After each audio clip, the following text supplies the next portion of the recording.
अपने मन में डर का कोई बीज न बोने देना, और स्वयं संजोया सपना भी अर्गिज मत खोने देना। अपने मन में डर का कोई बीज न बोने देना, स्वयं संजोया सपना भी हरगिज मत खोने देना। कि लक्ष्य तुम्हारे चरण चूमने चलकर खुद आएगा। जो लक्ष्य बनाया है किसानों को एमएसपी मिले वो निश्चित रूप से पूरा होगा, लेकिन उसमें एक शर्त है कि लक्ष्य तुम्हारे चरण चूमने चलकर खुद आएगा। शर्त एक है, अपनी बस हिम्मत मत खोने देना।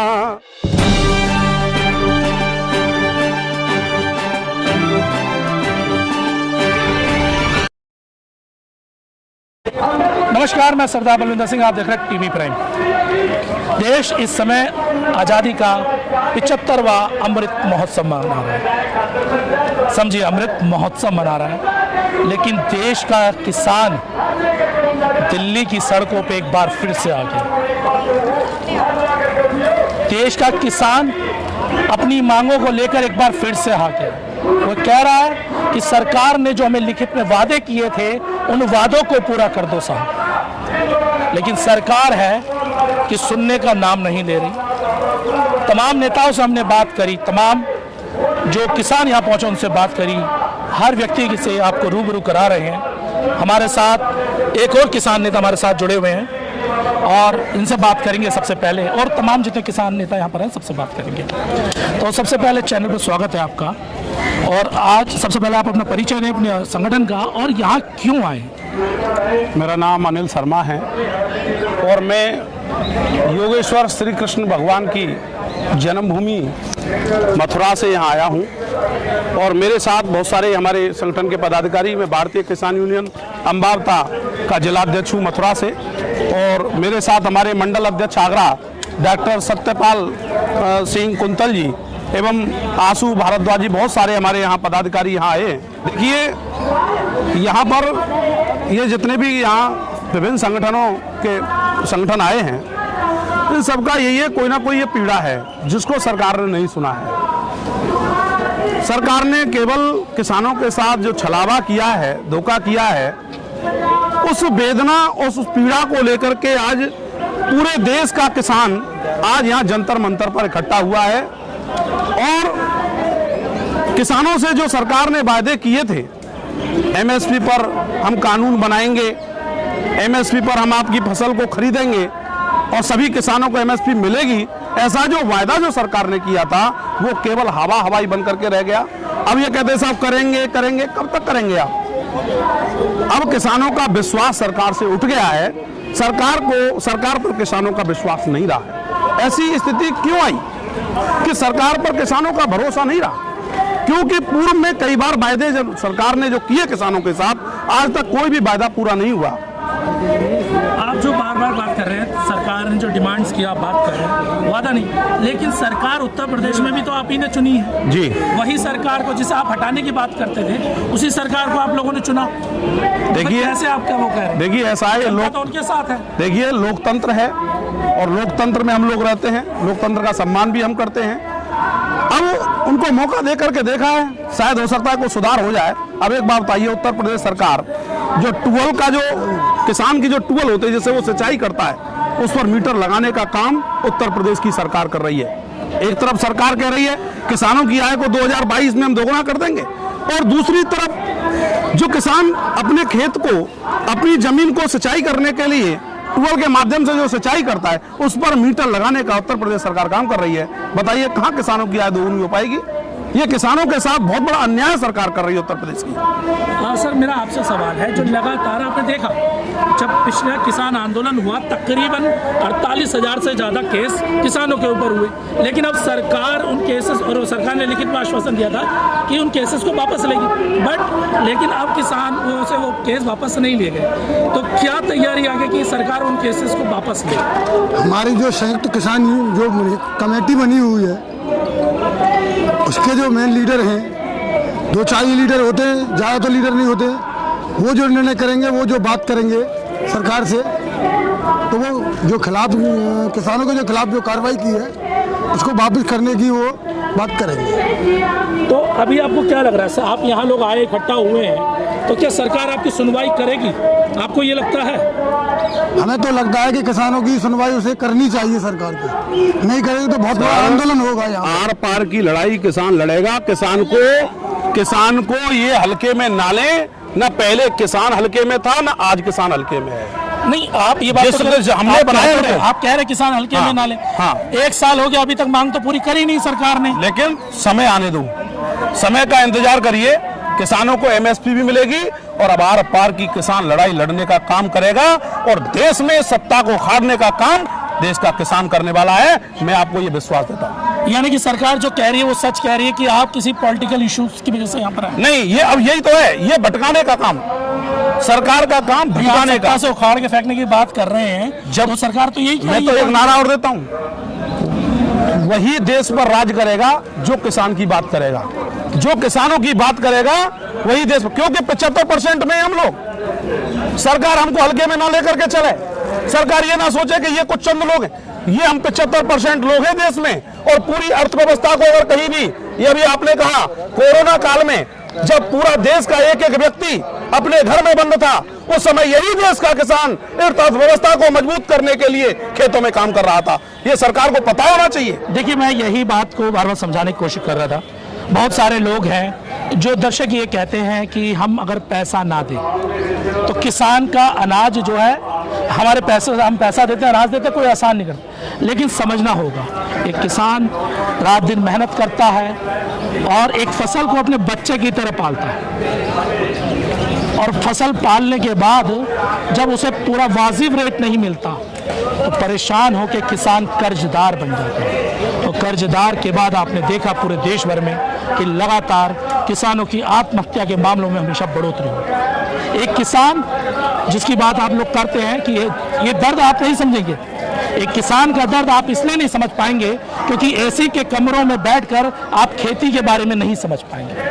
अगर किसान को समझना है तो 24 घंटे के लिए किसान के साथ उसकी फसल की रक्षा के लिए हल जोतने की तैयारी कीजिए, तब आपको दर्द पता लगेगा कि एक फसल को पालने में कितनी मेहनत लगती है। लेकिन जब उसका रेट लगाने की बात आती है तो इन्हीं किसानों से 2 रुपये 4 रुपये की फसल ली जाती है, और जब शहरों तक वो फसल आती है 80 से 100, 150, 200 रुपये तक पहुंच जाती है, लेकिन किसान को वाजिब रेट नहीं मिलता। आप यकीन करिए, एक किसान अपने बच्चे को अच्छे स्कूल में नहीं डाल सकता, नहीं पढ़ा सकता, क्योंकि आर्थिक स्थिति इतनी कमजोर है। इस देश की अर्थव्यवस्था, आपको याद होगा कोरोना काल में अगर किसी ने बचाई थी तो वो यही किसान था। सरकार ने इस बात को एडमिट किया है और ये कहा है कि कोरोना काल में सबसे ज्यादा अगर जीडीपी कहीं से ग्रोथ हुई थी वो किसान साइड थी, किसानों की वजह से हुई थी, क्योंकि जब सारी मार्केट बंद थी तब भी एक व्यापार चल रहा था, एक काम चल रहा था। इस देश का किसान खेतों में काम कर रहा था। जिस समय तमाम नेता, तमाम दर्शक अपने घरों में बंद थे, कमरों में, उस समय किसान ही एकमात्र ऐसा व्यक्ति था जो कोरोना की चिंता न करके अपने खेतों की चिंता कर रहा है। और इसी को लेके ये लोग यहाँ दिल्ली के में प्रदर्शन करने एक बार आए। अगर आपकी सरकार मांग नहीं मानती है तो फिर आगे की क्या तैयारी आप लोगों की है? ये तो राष्ट्रीय नेतृत्व और संयुक्त किसान मोर्चा जो भी आह्वान करेगा तो देश का किसान पूरी तरह से उनके साथ रहेगा, और पूरे देश का किसान संयुक्त मोर्चा के साथ है। और राष्ट्रीय अध्यक्ष चौधरी शिवपाल अम्बावता जी हमारे राष्ट्रीय अध्यक्ष हैं, जो भी हमें निर्देशित करेंगे, जो भी वो आह्वान करेंगे, हम उनके साथ हैं और पूरा देश उनके साथ है। दर्शकों में एक भ्रम और फैला हुआ है, ये कहा जाता है कि जो किसान यूनियन है, संयुक्त किसान मोर्चा, उसमें टूट फूट हो गई है। सरकार की तरफ से ये बताया जाता है कि उनमें टूट फूट हो गई है और इसी वजह से सरकार आपकी नहीं सुन रही है। देखो, मैं आपको बताऊं, जब परिवार बड़ा होता है तो उसमें कभी कभी विघटन भी होता है, लेकिन परिवार होता है। कहावत होती है, घोटू न बेगो तो पेट को न बेगो, गाँव में कहावत है। जब कोई बात आएगी तो निश्चित रूप से वही सभी किसान और संगठन सब मिलकर के एक साथ मंच पर आएंगे, जैसे दिल्ली में आए थे, और देश की इतनी बड़ी नाकारा सरकार को बैकफुट पर ला करके भी किसानों ने रख दिया था और तीनों कृषि कानून वापस हुए थे। यही किसानों की ताकत थी, किसी और की ताकत नहीं थी। और वही किसान एक साथ मंच पर आएंगे और देश के किसानों के हित के लिए आगे बढ़ेंगे। लखीमपुर की घटना आपको पता ही है, किसानों के साथ जो हुआ, वहाँ एक मंत्री का बेटा गाड़ी से कुचल देता है, लेकिन प्रदर्शन चल रहा है, लगातार प्रदर्शन चल रहा है, आज से नहीं चल रहा, कई दिनों से चल रहा है, सुनवाई नहीं हो रही। यही तो दुर्भाग्य है देश का। और आप कह रहे हैं कि आपने उन्हें दोबारा मौका दिया, यही- कैसे मैं समझ नहीं पा रहा हूं यही देश कि का- आपने उन्हें फिर दोबारा मौका दिया। यही देश का दुर्भाग्य है। यही देश का दुर्भाग्य है कि अगर राजनीतिक व्यक्ति अगर किसी कार्य को करता है तो तुरंत उसको इसके खिलाफ कोई कार्रवाई नहीं है, और बेचारा सीधा साधा भोला वाला किसान जो खेती में रहता है उसको उलझा करके, क्योंकि ये सरकार माइंड को एकदम ऐसे डाइवर्ट कर देती है, मुद्दों से भटका देती है, कोई ना कोई ऐसे मुद्दे लाती है जिससे किसानों को भटकाने का काम ये सरकार करती है। तो अब किसान भोला भाला अब नहीं रहा है, अब किसान अपने अधिकार की लड़ाई लड़ने के लिए सड़क पर उतरेगा और आर पार की लड़ाई सरकार के साथ करने देखिए, को तैयार है। दर्शकों से मेरा अब यहाँ पे कुछ सवाल दर्शकों के थे जिन पे बात करनी बहुत जरूरी है। दर्शक ये सोचते हैं कि किसान बनना आसान है। क्या किसान बनना आसान है?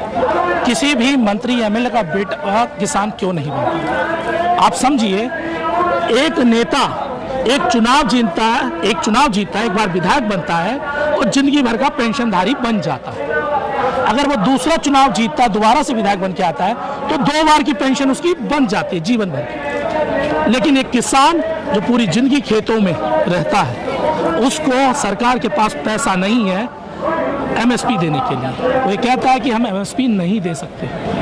एक नेता जो सिर्फ 5 साल के लिए चुना गया है, वो जिंदगी भर पेंशन खा सकता है, और लाखों करोड़ों रुपए की जो हम बात करें, करोड़ों कई हजार करोड़ों रुपए अब तक इन नेताओं के ऊपर खर्च हो चुका है, लेकिन उसकी चिंता नहीं है। चिंता कब होती है? जब किसान अपनी मांगों को लेकर दिल्ली की सड़कों पर उतरता है। वो कहता है कि हम लोग अन्नदाता हैं, हम लोगों के बच्चों को भी पढ़ने का पूरा अधिकार होना चाहिए, हमारे बच्चों को रोजगार करने का अधिकार होना चाहिए, हमें हमारी फसल की सही कीमत मिलने का अधिकार होना चाहिए। लेकिन दुख इस बात का होता है, जब संसद में तो बड़ी बड़ी बातें की जाती हैं, लेकिन ग्राउंड जमीनी हकीकत में किसान की सुनवाई नहीं।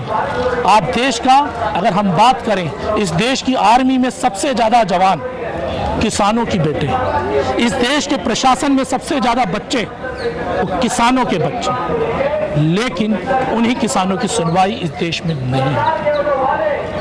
अगर वीडियो पसंद आई, वीडियो को लाइक कीजिए, शेयर कीजिए, चैनल को सब्सक्राइब ना कीजिए। एक कविता सुनाना चाहते हैं, पहले वो कविता सुन लेते हैं। मैं एक कविता के माध्यम से अपने सभी किसान भाइयों के लिए मोटिवेटेड है कि अपने मन में डर का कोई बीज न बोने देना, और स्वयं संजोया सपना भी अर्गिज मत खोने देना।